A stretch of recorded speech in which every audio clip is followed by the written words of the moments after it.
प्रदेश के मिल्कीपुर उपचुनाव में बीजेपी ने बड़ी जीत हासिल की है। बीजेपी प्रत्याशी चंद्रभानु पासवान 60,000 से अधिक वोटों से जीते हैं। वहीं समाजवादी पार्टी के अजीत प्रसाद शुरू से ही पीछे रहे हैं। इस बीच सपा मुखिया अखिलेश यादव ने भी हार स्वीकार कर ली है। हालांकि उन्होंने अयोध्या पुलिस प्रशासन पर चुनाव में धांधली का आरोप लगाया है। ऐसे में ये जानते हैं कि कौन है चंद्रभानु पासवान, जिन्होंने मिल्कीपुर में बीजेपी का परचम लहराया है। आपको बता दें कि अयोध्या की मिल्कीपुर सीट पर हुए उपचुनाव के लिए बीजेपी ने पुराने धुरंधरों के बजाय नए चेहरे चंद्रभानु पासवान पर दांव खेला था। समाजवादी पार्टी पहले ही सांसद अवधेश प्रसाद के बेटे अजीत प्रसाद को यहां से प्रत्याशी घोषित कर चुकी है। अवधेश प्रसाद की तरह चंद्रभानु पासवान पासी समाज से आते हैं। वो रुदौली के परसौली गाँव के रहने वाले हैं। पेशे से वकील चंद्रभानु पासवान अयोध्या के रुदौली से 2 बार जिला पंचायत सदस्य रहे हैं। अभी उनकी पत्नी जिला पंचायत सदस्य हैं। चंद्रभानु बीजेपी की जिला इकाई में कार्य समिति के भी सदस्य हैं। 2024 के लोकसभा चुनाव में वो अनुसूचित जाति संपर्क प्रमुख रहे।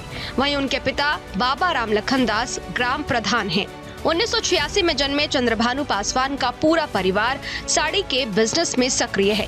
वो सूरत के अलावा रुदौली में भी साड़ी का कारोबार करते हैं। चंद्रभानु 2 साल से मिल्कीपुर विधानसभा सीट पर एक्टिव थे, इसलिए मिल्कीपुर उपचुनाव में प्रमुख दावेदारों में भी शामिल थे। शैक्षिक योग्यता की अगर बात करें तो चंद्रभानु बीकॉम, एमकॉम और LLB हैं। जानकारों की माने तो मिल्कीपुर सीट के लिए बीजेपी के टिकट के करीब आधा दर्जन दावेदार थे, लेकिन उन सभी को पीछे छोड़ते हुए चंद्रभानु ने बाजी मारी। दावेदारों में 2 पूर्व विधायक गोरखनाथ बाबा और रामू प्रियदर्शी भी शामिल थे। इनके अलावा उप परिवहन आयुक्त सुरेंद्र कुमार को भी टिकट का प्रबल दावेदार माना जा रहा था। दावेदारों में इसी तरह के और भी कई बड़े चेहरे शामिल थे। इस सीट पर सीएम योगी आदित्यनाथ समेत कई मंत्रियों ने जमकर चुनाव प्रचार किया था। वहीं सपा ने भी कोई कोर कसर नहीं छोड़ी थी। अखिलेश यादव, डिंपल यादव समेत कई तमाम बड़े नेताओं ने अजीत प्रसाद के समर्थन में रैली और जनसभाएं की थी, लेकिन अंत में जीत बीजेपी के खाते में गई। उनकी जीत लोकसभा चुनाव में फैजाबाद, जो अब अयोध्या सीट पर बीजेपी को मिली हार के बदले के तौर पर देखी जा रही है। दरअसल 2024 लोकसभा चुनाव में अवधेश प्रसाद ने बीजेपी के लल्लू सिंह को हराया था, जिसे सपा ने काफी प्रचारित किया था। लेकिन अब उसी अयोध्या की मिल्कीपुर सीट पर बीजेपी ने अवधेश प्रसाद के बेटे अजीत प्रसाद को करारी शिकस्त दे दी है।